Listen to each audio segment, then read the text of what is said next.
Fala pessoal, nessa questão ele vai abordar um problema que aconteceu em 2019, certo? Que foi o aparecimento de diversas manchas de óleo na costa brasileira.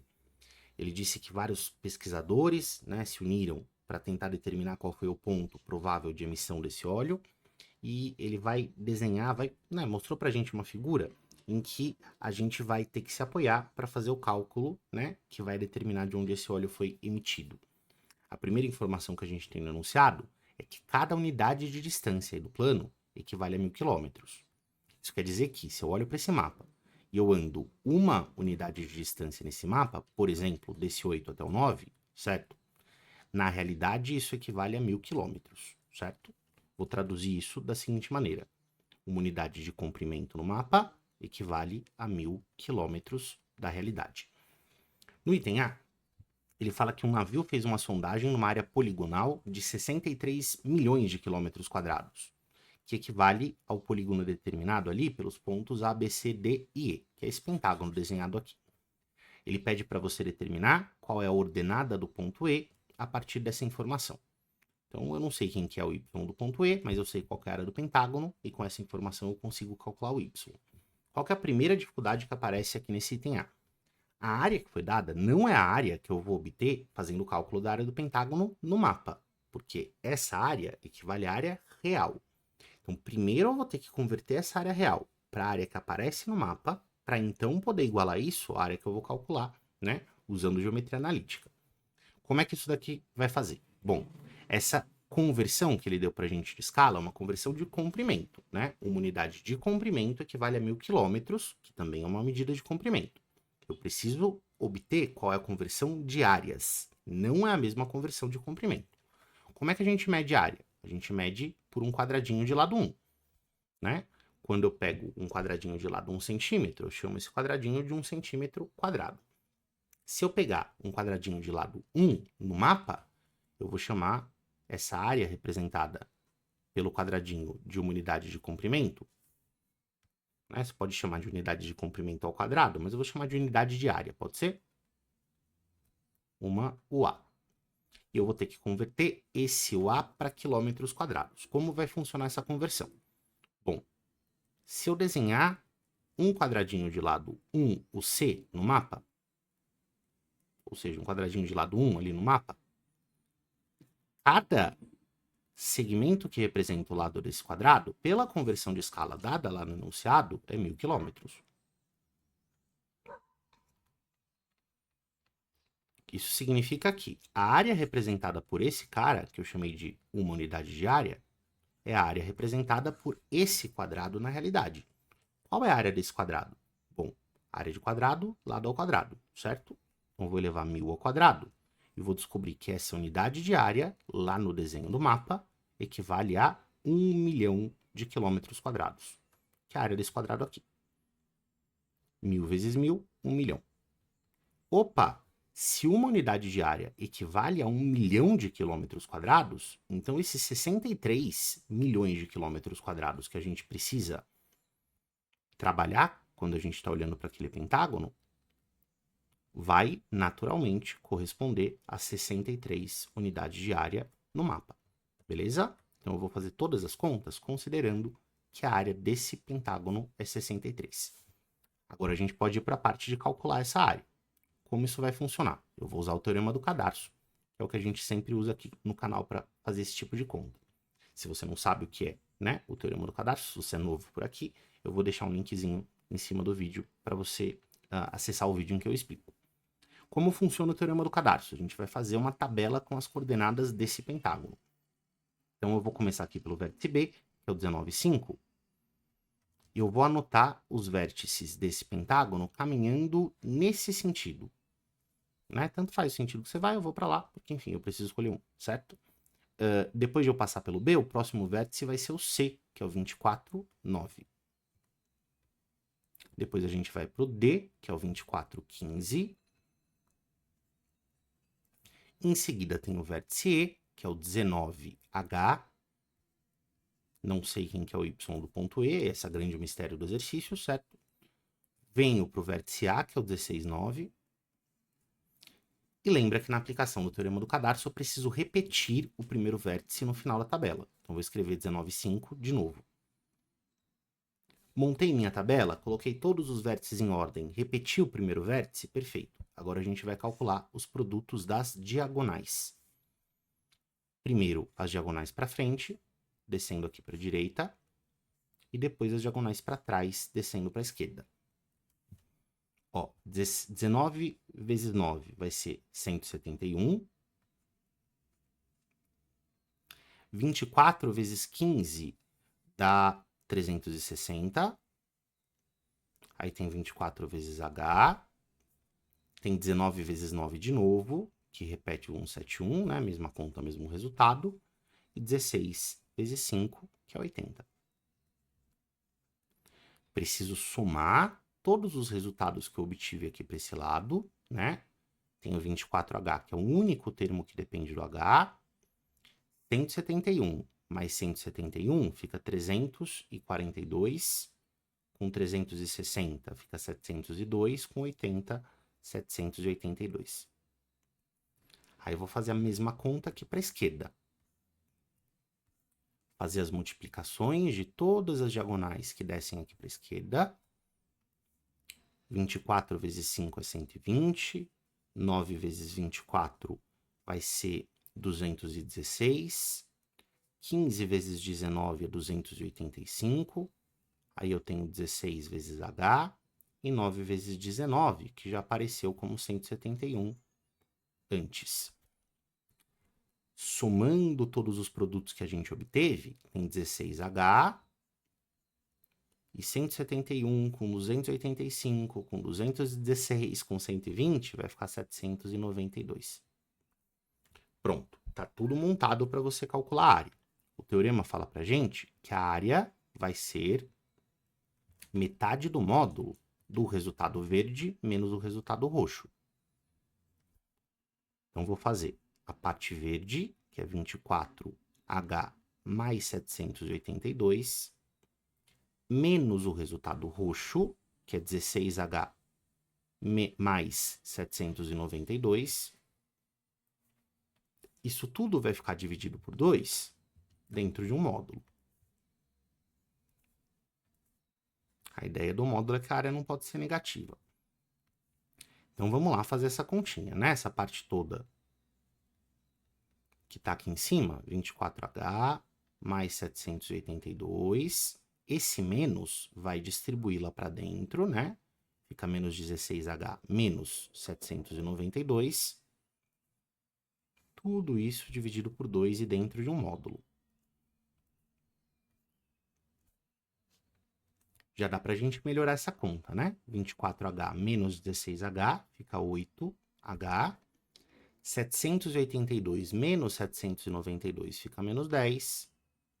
Isso dividido por 2 e dentro do módulo tem que ser o resultado da área, que a gente calculou como sendo 63. Esse dividido por 2 se aplica a toda a parte de cima da fração. Então, vou escrever aqui módulo de 4H menos 5 dá 63. E aí lembra que quando a gente está trabalhando com módulo, certo?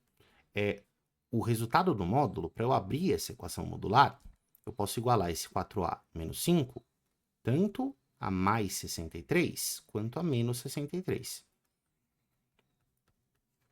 Afinal de contas, o módulo faz um número perder o sinal. Então, se o resultado dessa expressão toda for mais 63, vai ficar módulo de 63 igual a 63, o que é verdade.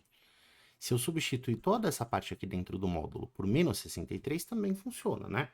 Porque o módulo de menos 63 também dá 63. Então, são os dois valores possíveis para a expressão que está aqui dentro. Se eu passo esse 5 somando para lá, fica 4H igual a 68, o que significaria que o H é 17. Se eu passo esse 5 somando para lá, fica 4H igual a menos 58, perdão, o que significaria que o H é menos 14,5. Só que, gente, claramente o ponto E é o ponto mais alto de todos, né? O Y dele está para cima do 15, o que significa que esse valor aqui não é um valor que faz sentido dentro do que o exercício propôs para a gente. né, dentro do mapa que ele colocou ali. O H igual a 17 tem que ser a sua resposta correta, então. O valor que responde o item A é H igual a 17, portanto. Beleza? Aí no item B. Após a investigação dos resíduos encontrados nas praias, indicadas pelos pontos F e G, descobriu-se que a fonte provável do óleo encontrava-se no Oceano Atlântico, a uma distância de 12.000 quilômetros do ponto F e 18.000 quilômetros do ponto G. Ele quer saber quem é esse ponto. Então, primeiro, né, esses 18 e 12.000 quilômetros, a gente vai passar para a unidade de medida do plano. Como cada 1.000 quilômetros é uma unidade de comprimento do plano, esses 12.000 quilômetros são 12 unidades de comprimento aqui no plano. E os 18.000 quilômetros são simplesmente 18 unidades de comprimento. Então, eu estou procurando o ponto que fica 12 de distância do ponto F e 18 de distância do ponto G. Legal. E eu quero um ponto que esteja no Oceano Atlântico, né? Então, por exemplo, se eu encontrar alguma resposta negativa, ela não vale, porque esse ponto tem que estar para a direita do F e do G. Para a gente marcar isso daqui, eu vou pegar um slide novo, né? Porque, enfim, aquele ali já está muito poluído, e a gente vai fazer a conta assim. Vou pegar um ponto, marcar um ponto qualquer, que eu vou chamar de P. Vou colocar esse ponto num lugar qualquer aí do plano do Oceano Atlântico, certo? E vou chamar as coordenadas dele de Pzinho, Qzinho. Esse ponto tem que formar um triangulinho simpático aqui com F com G, certo? E as informações que eu tenho são que ele fica 12 de distância do ponto F e 18 de distância do ponto G. Então, o meu triângulo vai ser assim, ó, 12 do ponto F, 18 do ponto G. Primeira coisa que eu reparo quando eu olho para essa situação é que o ponto F e o ponto G, eles estão na mesma vertical. Eles têm o mesmo valor de x, que é 8, certo? 8 não, isso é 8. Então, esses dois pontos têm o mesmo valor de x, eu cobri aqui, mas esse x é igual a 8. O que isso vai ajudar a gente a fazer o cálculo, né, de qual é o ponto P? Eu vou usar esse cálculo basicamente por geometria plana, né? Eu consigo descobrir quem que é esse ponto P se eu traçar a altura desse triângulo, vindo aqui para a esquerda, e se eu fizer Pitágoras nesses dois triângulos que apareceram, né? Eu tenho duas coisas para descobrir, que são os valores de P e de Q. Tem dois triângulos retângulos onde eu posso aplicar Pitágoras, certo? Então, eu vou ter duas equações, a partir das quais a gente vai conseguir fazer o cálculo. Por que eu tive essa ideia, né, de traçar essa altura e trabalhar com Pitágoras? Porque se o lado FG do triângulo é vertical, eu calcular medidas na vertical e na horizontal, a altura é horizontal, certo? É muito fácil. As medidas de distância no plano cartesiano na vertical ou na horizontal são só contas de subtração com as coordenadas dos pontos, né? Então, se eu pensar que esse ponto P está aqui no y igual a Qzinho, esse y aqui do ponto, né, a gente chamou de Qzinho, então você vai concordar comigo que a distância horizontal dessa alturinha aqui, ó, distância vertical, me perdoa, do ponto P até o ponto F é a distância entre o Q e o 14, que eu posso chamar de 14 menos Q. Da mesma maneira, certo? Esse pedacinho do triângulo que vai do pé da altura até o ponto G vai ser a diferença dos y's desse ponto onde a altura termina e do ponto G lá embaixo. Então, ele vai ser Q, que é o y mais alto, menos o menos 4, que é o y mais baixo. Esse cateto do triângulo mede Q mais 4. E quando eu penso nessa altura azul que a gente desenhou, ela começa no x igual a 8 e termina no x do ponto P, que eu chamei de Pzinho. Então, eu posso representar o tamanho dessa altura como P menos 8. Pronto, já tenho dois triângulos retângulos com catetos, né? De medidas conhecidas, né? Eu não sei exatamente que número é, mas eu consegui representar isso por uma expressão e que eu posso aplicar o Pitágoras para montar o sistema e descobrir quem é o P e quem é o Q. Vamos fazer essa conta? Se eu fizer Pitágoras no triângulo de baixo, vai ficar assim, ó. P menos 8 ao quadrado, esse é um dos catetos, mais Q mais 4 ao quadrado, esse é o outro cateto, Isso tem que ser 18 ao quadrado, que é a hipotenusa do triângulo. Se eu fizer Pitágoras no triângulo de cima, aí tem outro p menos 8 ao quadrado, conveniente, certo? Mais 14 menos q ao quadrado, esse é o outro cateto. Isso tem que ficar 12 ao quadrado. Então tá aqui o seu sistema de equações. Não sei se você percebeu, certo? Mas os termos onde o p aparece, que são o primeiro parêntese, são iguais nas duas equações. Então, para eu resolver esse sistema, o que eu vou fazer é subtrair uma equação da outra. Por quê? Porque quando eu subtrair uma equação da outra, esse parêntese inteiro corta com esse parêntese inteiro de baixo. O que vai sobrar para mim? Vai sobrar q mais 4 ao quadrado, menos 14 menos q ao quadrado, estou subtraindo as equações, que vai ser 18 ao quadrado, ou 324, menos 12 ao quadrado, que é 144. Agora eu tenho uma equação que só depende de q. Vamos abrir os produtos notáveis para a gente resolver essa equação. Q mais 4 ao quadrado é quadrado do primeiro, mais 2 vezes o primeiro vezes o segundo, mais quadrado do segundo. 14 menos Q ao quadrado vai ser quadrado do primeiro,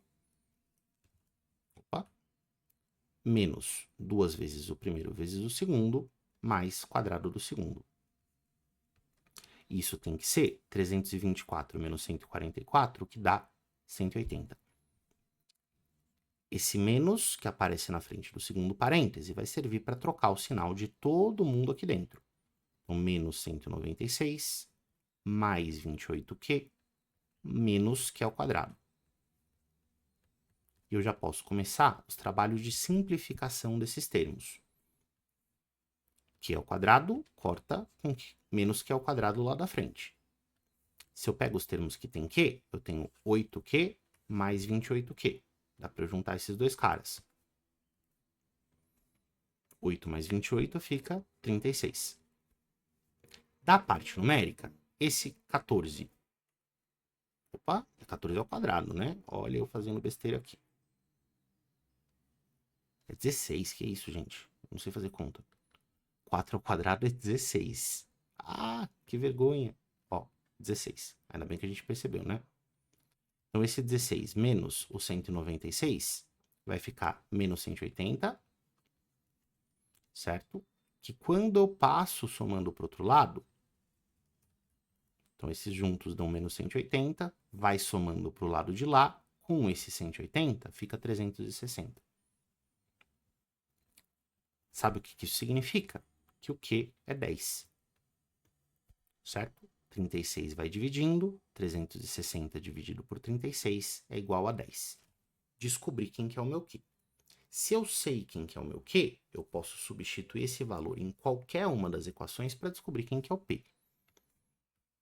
Então, esse é o nosso resultado parcial. Eu vou lá na primeira equação, pode ser? A primeira equação vai ficar assim, ó. P menos 8 ao quadrado, mais Q, que é 10 mais 4, 14 ao quadrado, igual a 18 ao quadrado, que é 324. Então, P menos 8 ao quadrado vai ser 324 menos o 14 ao quadrado, que é 196. 324 menos 196 fica 128. E eu vou resolver essa equação tirando a raiz dos dois lados, né? Fica P menos 8 aqui. Eu só vou considerar mais a raiz do lado direito, porque eu sei que P menos 8 é positivo, né? P menos 8 é a medida desse lado do triângulo. Então, vou deixar só a raiz de 128 aqui. Como 128 é o dobro de 64, eu posso tirar o 64 da raiz. Fica 8 raiz de 2, e, portanto, o ponto P, o valor do P, né, é 8 mais 8 raiz de 2. Se você achou quem é o Pzinho e se você achou quem é o Qzinho, juntos, a gente tem a coordenada do ponto P desejado. O ponto procurado vai ser o ponto 8 mais 8 raiz de 2, com y igual a 10. Isso responde, portanto, certo? O item B da sua questão. e finaliza a nossa resolução dessa questão bonita, certo? Mas um pouquinho trabalhosa. Espero que você tenha gostado da explicação. Até mais.